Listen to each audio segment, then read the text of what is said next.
CPIയോടുള്ള ജനങ്ങളുടെ പിന്തുണ കുറഞ്ഞു വരുന്നതായി ജനങ്ങൾ വ്യാപകമായി പരാതിപ്പെടുന്നു. കമ്മ്യൂണിസ്റ്റ് പ്രസ്ഥാനത്തെ വിശ്വസിക്കുന്നവരും CPMനോട് വിരോധവും വെറുപ്പും ഉള്ള ലക്ഷക്കണക്കിന് ജനങ്ങൾ CPI പാർട്ടിയെ വിശ്വസിച്ച് വർഷങ്ങളായി പിന്തുണ നൽകി വരുന്നു. CPI പാർട്ടിയിൽ ഇതുവരെയും അഴിമതി ആരോപണം ഉണ്ടായിട്ടില്ല. ഇതുവരെയുള്ള എല്ലാ മന്ത്രിമാരും ക്ലീൻ ചിറ്റ് നേടിയവരുമാണ് എന്ന് വിശ്വാസമാണ് അവർക്ക് ഉണ്ടായിരുന്നത്. എന്നാൽ കുറച്ച് വർഷങ്ങളായി ആ വിശ്വാസങ്ങൾക്ക് മങ്ങലേറ്റ് തുടങ്ങിയിരിക്കുന്നു. ജനങ്ങൾ CPIയിൽ നിന്നും അകന്നു പോകുന്നതാണ് കാണാൻ കഴിയുന്നത്. CPI നേതാക്കളിൽ വെളിയം ഭാർഗവിന് ശേഷം നേതൃത്വം നൽകി വരുന്ന നേതാക്കൾ പാർട്ടിയെ CPMൻ്റെയും മുഖ്യമന്ത്രിയുടെ പുതിയ തൊഴുത്തിൽ കെട്ടിയിരിക്കുകയാണെന്ന് വ്യാപക ആരോപണം. കഴിഞ്ഞ ലോക്സഭാ തെരഞ്ഞെടുപ്പിൽ ഏറ്റ കനത്ത പരാജയം അതിൻ്റെ ഭാഗമാണെന്ന് പോലും പാർട്ടി പ്രവർത്തകരും അനുഭാവികളും വിശ്വസിക്കുന്നു. CPIൻ്റെ പോഷക സംഘടനകൾ അതിർത്തിയിലാണ് ബിനോയ് വിശ്വവും കാനം രാജേന്ദ്രൻ്റെ പാത തുടരുന്നതായും അവർ ആരോപിക്കുന്നു. ലോക്സഭാ തെരഞ്ഞെടുപ്പിൽ മത്സരിച്ച എല്ലാവരും പരാജയപ്പെട്ടത് അണികളിലും പ്രവർത്തകരിലും വലിയ വിദ്വേഷവും അതൃപ്തിയുമാണ് ഉണ്ടാക്കിയിട്ടുള്ളത്. മത്സരിച്ചതിൽ ഏറ്റവും മികച്ച സ്ഥാനാർത്ഥികളായിട്ടും തോൽവി നേരിടേണ്ടി വന്നത് നേതൃത്വത്തിൻ്റെ അടിയറവ് മനോഭാവമാണെന്നും അവർ പരാതിപ്പെടുന്നു.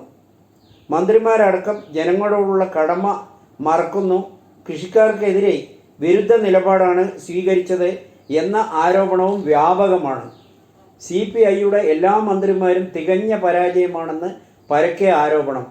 തൃശ്ശൂരിൽ സുനിൽകുമാർ സർവസമ്മതനാണെന്ന് മുഴുവൻ ജനങ്ങളും അംഗീകരിച്ചതും UDF അടക്കം വിശ്വസിച്ചിരുന്നതാണ്. പിന്നെ എങ്ങനെ തോറ്റുപോയി? വിജയസാധ്യത സുനിൽകുമാറിന് സുനിശ്ചിതമായിരുന്നു. ADGP RSSന് കാണുന്ന കോവളത്ത് വെച്ചും രാം മാധവുമായും കൂടിക്കാഴ്ച നടക്കുന്നു. ഇതെല്ലാം വിലയിരുത്തി നോക്കിയാൽ എല്ലാം വ്യക്തമാണ്. BJP സ്ഥാനാർത്ഥിയുടെ അട്ടിമറി വിജയത്തിന് പിന്നിൽ എവിടെയോ രഹസ്യധാരണയുടെ തിരക്കഥ ഉണ്ടായതിൽ ആർക്കും സംശയമില്ല. ഇതുമായി ബന്ധപ്പെട്ട് പുറത്തു വരുന്ന നേതാക്കളുടെ ന്യായീകരണങ്ങൾ ജനങ്ങൾ അതീവ ജാഗ്രതയോടാണ് അവജ്ഞയോടുകൂടി തള്ളിക്കളയുകയാണെന്നും ചിലർ പറയുന്നു.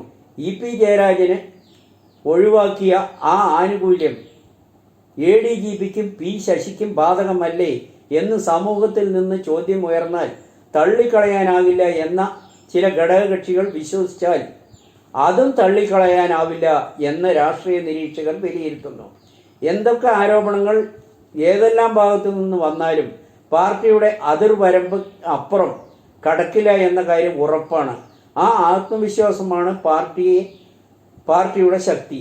അജിത് കുമാർ RSS നേതാക്കളെ കണ്ടത് വലിയ കാര്യമാക്കേണ്ടതില്ല. പാലക്കാട് ടൗണിൻ്റെ ഹൃദയഭാഗത്ത് മോഹൻ ഭാഗവത് കൊടി ഉയർത്തിയപ്പോഴും ഇത്തരം വിവാദങ്ങൾ പല ഭാഗത്തു നിന്നും ഉയർന്നു വന്നതാണെന്നും ചിലർ ചൂണ്ടിക്കാണിക്കുന്നു. ADGP RSS നേതാക്കളെ കണ്ടത് തെറ്റില്ലെങ്കിൽ ഗവർണർ മോഹൻ ഭാഗവതിനെ കണ്ടതും തെറ്റില്ല എന്നും ആണ് ജനങ്ങൾ കരുതുന്നത്. പക്ഷേ ഗവർണർ മോഹൻ ഭാഗവതിനെ കണ്ടത് CPM നേതാക്കൾ വിവാദമുണ്ടാക്കിയത് എന്തുകൊണ്ട് എന്ന ചോദ്യവും ഉയരുന്നു. സ്വർണ്ണക്കടത്ത് കാരിയർമാരായ സ്ത്രീകളെയും പോലീസുകാർ വെറുതെ വിട്ടില്ല, പീഡിപ്പിച്ചു, ലൈംഗിക വൈകൃതത്തിന് വരെ ഉപയോഗിച്ചു എന്ന ആരോപണം. പോലീസിനെതിരെയുള്ള ആരോപണവും PV അൻവറിൻ്റെ മൊഴിയെടുത്ത് 9.5 മണിക്കൂർ നീണ്ടു.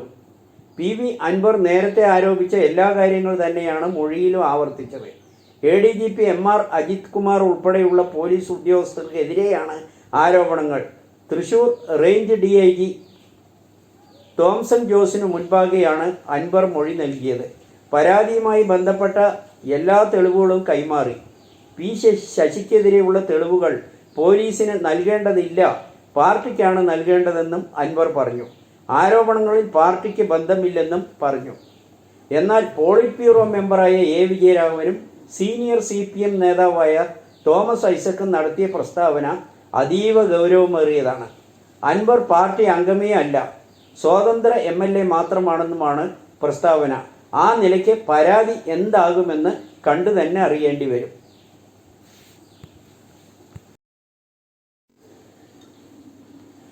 തൃശൂർ സീറ്റ് BJPക്ക് CPMന്റെ സമ്മാനം. പ്രചാരണം കടുപ്പിച്ച് കോൺഗ്രസ്. CPIയുടെ സ്വന്തം അന്വേഷണം വേറെയും നടക്കുന്നു.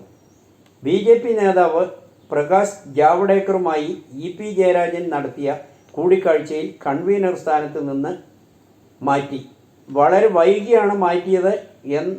ഒരു തിരക്കഥയിലൂടെയാണ് EPയെ മാറ്റിയത് എന്ന ആരോപണവും ഉണ്ട്.